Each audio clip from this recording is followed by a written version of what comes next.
श्री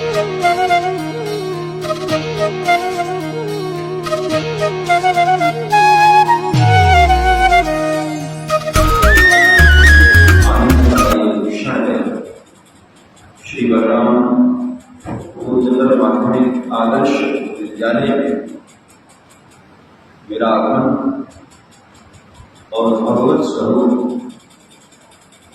शक्ति स्वरूप मेरे भाई और बहन आप सभी जो इस पवित्र ब्राह्मण में विद्याध्ययन करने के लिए अपने आप को समर्पित किए हुए हैं, आप सबका दर्शन करके मुझे बहुत प्रसन्नता होती है। हमारे इस बस्ती शहर के बड़े ही प्रतिष्ठित आदरणीय श्री दामोदर जी राज और जिनकी श्रद्धा और जिनके प्रेम के कारण यहाँ आने का मुझे अवसर मिला और इस तरह के ब्राह्मण में जो भी आचार्य शिक्षक जो भी अपनी तपस्या के नाम से सेवा ले रहे हैं, आप सभी को मैं प्रणाम करता हूँ। विद्यार्थिनां तपः विद्या,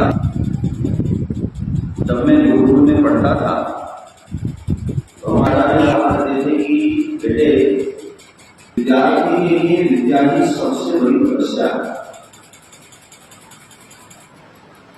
आप लोगों को भी लगता होगा हम लोग बहुत बड़ी तपस्या कर रहे हैं।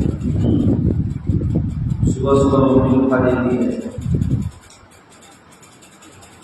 बार बार डांट पड़ती है,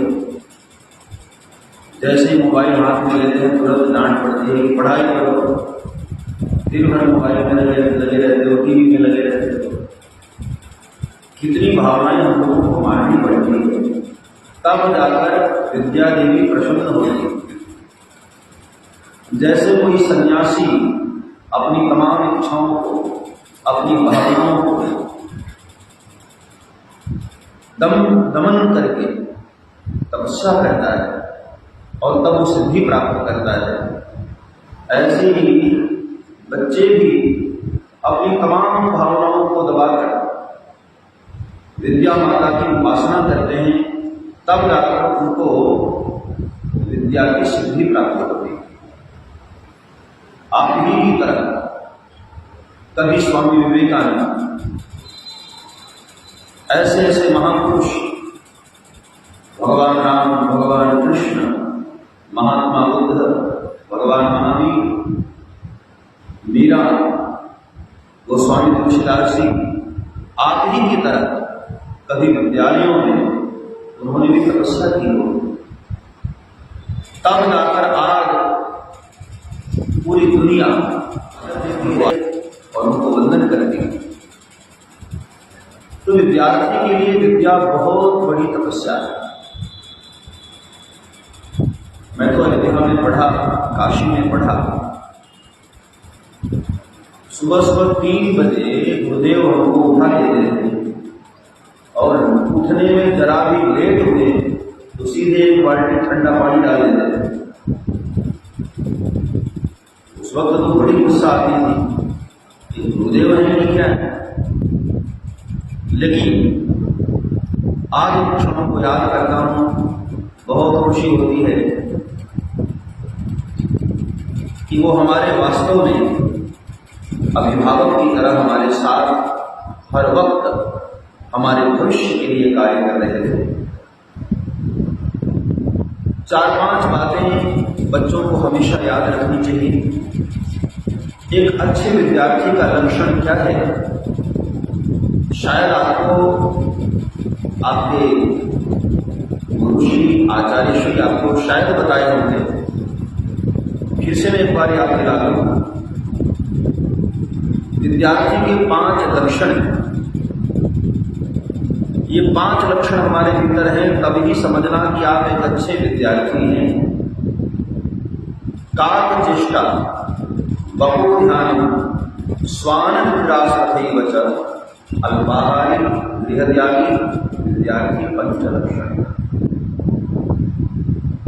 ये 5 लक्षण हमारे भीतर अवश्य होनी चाहिए, तब हम एक अच्छे उत्तम विद्यार्थी माने जाते हैं।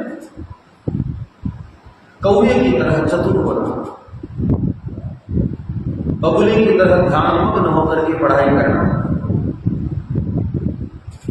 जिस वक्त आचार्य श्री बोर्ड पर शिक्षा हमको अर्पित कर रहे होते हैं, कुछ समझा रहे होते हैं, तो हमारा ध्यान इधर उधर नहीं होना चाहिए। बकुल ध्यान, बगुले की तरह ध्यानस्थ होकर ठीक तरह से उसको हम समझने का प्रयास करें। और विद्यार्थी को कुंभकर्ण की तरह समझना चाहिए। कई बच्चे तो जानबूझकर मम्मी जब नहीं आती तो और चलकर उड़ देते हैं, याद न जाना पड़े तो अच्छा है। कई बार हिला डुला करके मम्मी थक जाती है कि जानबूझ स्वान की तरह, कुत्ते की तरह, कुत्ते के बगल से निद्रा में कुत्ता सो जाओ, आप उसके बगल से चुपचाप धीरे से तुरंत उड़ जाते। विद्यार्थी को ऐसे हर होना चाहिए। और बहुत ज्यादा खाओगे तो आलस्य है, इसलिए सुबह से पढ़ने आओ तो बहुत ज्यादा यहां तक भर करके। कई बच्चे इतना लेते हैं कि बैठे बैठे किसी पर ही गिरते रहते हैं, सोते रहते हैं। गुरु जी कुछ सिखा रहे हैं, समझा रहे हैं, और बड़ी बड़ी मुंह खोल करके जमाई दे रहे हैं, वो समझ नहीं आ रहा। अल्पाहारी, कम खाना चाहिए। आयुर्वेद कहता है पेट में जितनी जगह हो उसके आधे हिस्से में ही भोजन होना चाहिए। आधा हिस्सा तो खाली है, उसका भी 2 भाग कर लो, एक में पानी, और फिर 1/4 जो चौथा बच जाए उसको बिल्कुल खाली रखना चाहिए, ताकि हम आराम से श्वास ले सकें। हमारे यहाँ जब मैं पढ़ता था अयोध्या में, तो एक विद्यार्थी हमारे कमरे में ही रहता था, वो इतना खाता था। एक दिन मैंने कहा कि यार पानी के लिए तो जगह छोड़। उसने कहा पानी का क्या, वो तो कहीं भी घुस जाएंगे। अरे तो मैंने कहा श्वास के लिए जगह छोड़। उसने कहा श्वास तो आना हुआ है, ना आना हो तो आएगा। इतना खाता था और हर साल फिर होता था। मेरे गुरुदेव बताते थे कि वो मेरे साथ भी पढ़ा है, मतलब मेरे गुरु जी के साथ भी पढ़ता था, और जब मैं पढ़ने आया तो मेरे साथ भी पढ़ता था। पास नहीं हुआ। और संस्कृत में ऐसा है कि किसी भी उम्र में आप पढ़ सकते हो, उसमें उम्र की कोई लिमिट होती नहीं। कई बार 50-50 साल के विद्यार्थी के बगल में भी मैं बैठ कर पढ़ा, तो मेरे गुरु जी के साथ भी पढ़ा और मेरे साथ भी पढ़ा। तो सोचो कितना आलसी होगा। तो हमें ऐसा आलसी नहीं होना है, चैतन्य रहना है हर वक्त। अल्पाहारी और गृहत्यागी, जब तक घर से मोह नहीं छोड़ो तब तक जीवन में कुछ प्राप्त नहीं करो। जिन जिन महापुरुषों ने अपना नाम कमाया, जिन जिन महापुरुषों ने अपना नाम किया, राष्ट्र का गौरव बढ़ाया, आप देखो उन्होंने घर के मोह को छोड़ा है। कई बच्चे इतने घर के मोह में पड़े होते हैं, 3 घंटे 4 घंटे स्कूल भी आते हैं, तब भी उनका ध्यान घर पर ही रहता है। गृहत्यागी होना चाहिए। परिवार से मोह हटाओगे तभी तो विद्या में मन लगेगा। तो ये 5 लक्षण विद्यार्थी में अवश्य। हम लोग सुनते तो हैं लेकिन तोते की तरह रट लेते हैं, लेकिन इसका आशय क्या है, हमारे जीवन में उपयोगिता क्या है, हम उस पर ध्यान नहीं देते। दूसरी बात, विद्यालय से आप लोग जो भी सीखो तो आपके पड़ोसी भी कहेंगे देखो कितना अच्छा ये बच्चा है, जब से स्कूल जाने लगा जीवन बदल गया। भगवान राम ने पढ़ करके लौटे थे तो भगवान की दिनचर्या पता है क्या थी? बिल्कुल भोर सुबह उठ जाते थे, प्रातः काल उठ के रघुनाथा, माता पिता गुरु नाम था,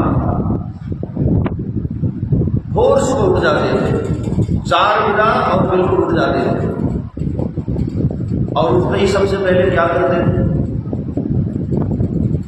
धरती मैया को प्रणाम करते थे। तो आपको रोज सिखाया जाता होगा विद्यालय में कि सबसे पहले धरती मैया को प्रणाम करना है।